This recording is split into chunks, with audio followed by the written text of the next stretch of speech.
Brought to you by the Astro Youth Taos chapter from STEMarts Lab, Space on Earth is a student-led podcast that inspires listeners who are curious about space to explore the wonders of the universe through the voices of young thinkers, creators, and dreamers. Each episode blends personal curiosity with scientific discovery, from the mysterious depths of black holes to the practical impacts of space on Earth, like GPS, climate science, and medicine. Hosted by STEMarts students from Taos, New Mexico, this podcast draws connections between space, art, and science, how these things all impact us here on Earth, and their meaning to humanity.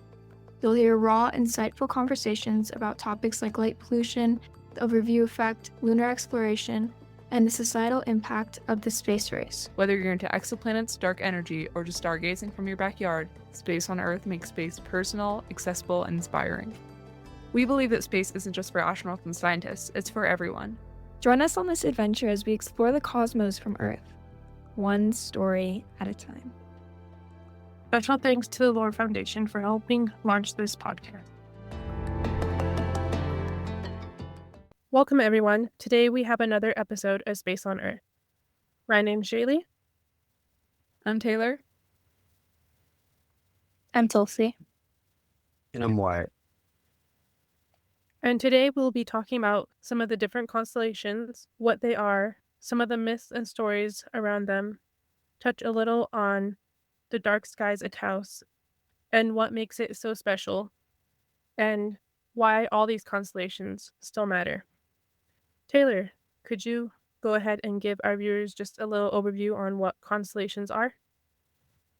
Yeah, so if we're looking at the origins of constellations, they're a concept that have been around for a very long time and connect back for thousands of years of different civilizations. And so you see a lot of different cultures bringing in different stories and different patterns in the night sky, from Navajo people, Greeks, Polynesians, Chinese, Incas, anybody who came before us.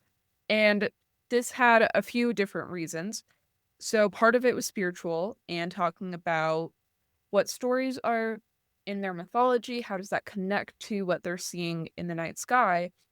But they were also very important for calendars and clocks and directions. Because, if you don't have a modern day compass, you can find the North Star in the sky and kind of go off of that. So that was a big part of why constellations were, kind of conceptualized.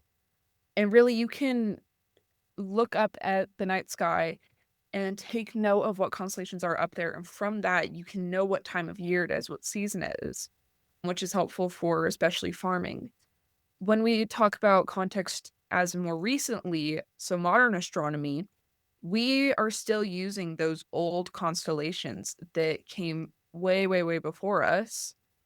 And we use that a lot for mapping out the night sky and having different regions there, which is helpful when we're making other discoveries, missions, anything like that. We can use that already set map. And we can still use constellations for things like navigation and for identifying objects in the sky. And so that navigational purpose has maintained throughout history. And currently there are 88 officially recognized constellations in the night sky. One of those constellations is Ursa Major, which in Greek mythology represents the nymph Callisto, which was transformed into a bear by Hera and later placed in the sky by Zeus. In Native American traditions, the same patterns of stars forms a bear being hunted by three figures, represented by the handle of the Big Dipper. And its changing shape over the seasons reflects the rhythm of the natural year. These stories reveal how humans have long looked to the sky for meaning. And yet beyond myth, this region of the sky holds deep scientific significance. Ursa Major is a circumpolar constellation, which means it's always visible from places like Taos. And the Big Dipper serves as a vital guidepost in navigation, like Taylor was talking about. Its pointer stars point to the North Star Polaris, which is true north, and was used for navigation. And beyond that, within its stars lies the Pinwheel galaxy, which is a vast spiral galaxy that has many star-forming regions. It's used to help us understand our own galaxy, as it's similar. I personally picked this constellation because in Indian mythology, it represents the 7 sages. And that's always been a story that I was told as a child. So, like, what about you, Wyatt? Like about Ursa Major? Yeah. Were you told any stories as a child or anything like that? Specific? One constellation I do know of, it is the Cygnus constellation. It's in Greek mythology, it's a bird, a swan, like a friend of Phaethon who dove into a river to find his friend's body, kind of dark, and Zeus taking a swan form in a famous myth. Some Native American traditions see it as a great bird flying across the sky, or I guess just in the Milky Way. It's often associated with migration when birds go south or north during the winter or summer. Next, let's go to the space science. A massive distant star forming one point of the summer triangle. What's the summer triangle? The summer triangle is an asterism. It's composed of 3 bright stars, Vega, Deneb, and Altair. It's like a prominent pattern in the summer sky. Right. Yeah. Cool. That's very cool. The Cygnus X1, it is one of the first black holes we ever found. We found it with X-ray signals, so that's pretty cool. One of the first black holes in the Cygnus constellation. Next, I chose this for the upcoming AstroTours because I'm a space nerd, aerospace nerd. And there's a spacecraft manufactured by Northrop Grumman named Cygnus. And Cygnus has been delivering cargo to the International Space Station for many decades now. It's very important. Cygnus is very important because, it's one of the only vehicles that deliver cargo to the International Space Station. You got Cygnus, Dragon, manufactured by SpaceX, and I guess just the Russian Progress spacecraft launched on Tulsi.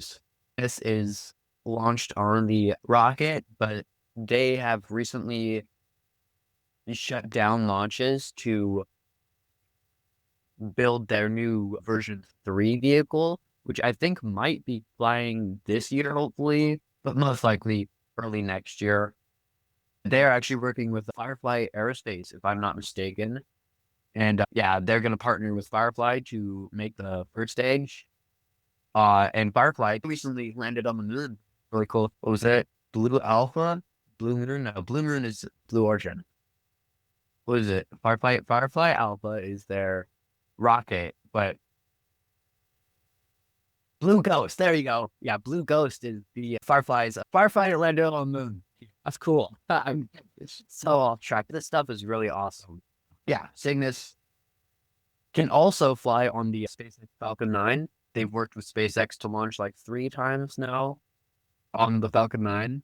It's cool because they had to get a custom fairing, the top piece of the rocket to protect the payload on ascent to allow a door to, if there's any last minute cargo that needs to be put into the spacecraft when the fairing has already enclosed it, you have that now. It's a custom fairing. Yeah.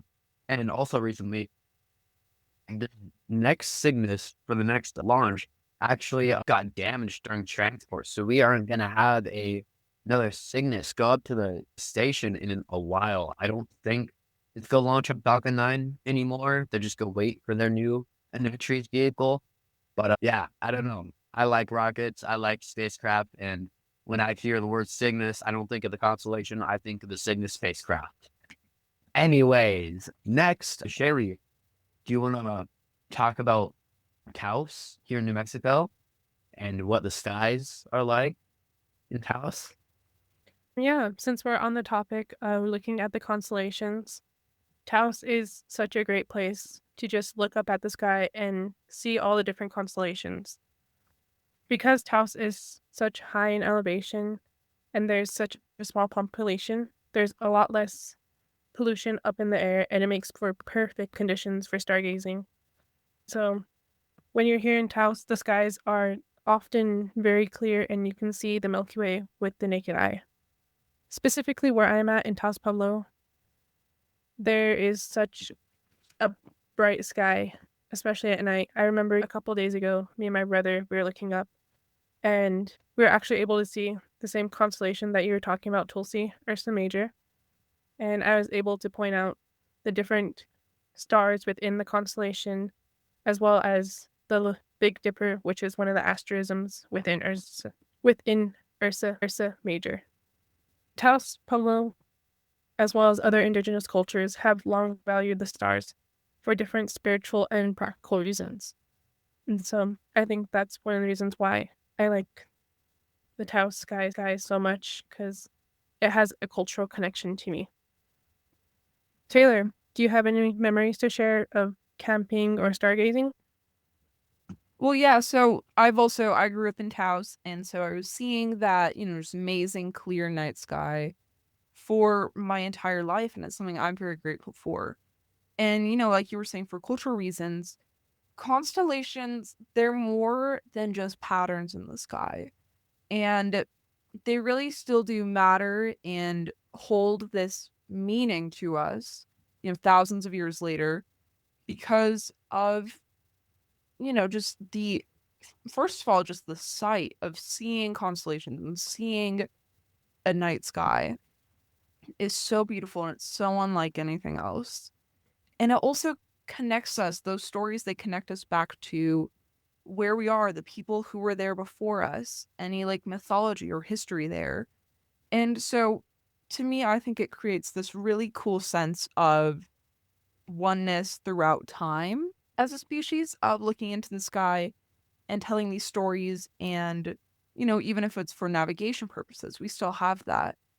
And so I think that's why it's still very important that we learn about constellations and stay curious about constellations, because of the significance that they hold to us and to the people who came before us.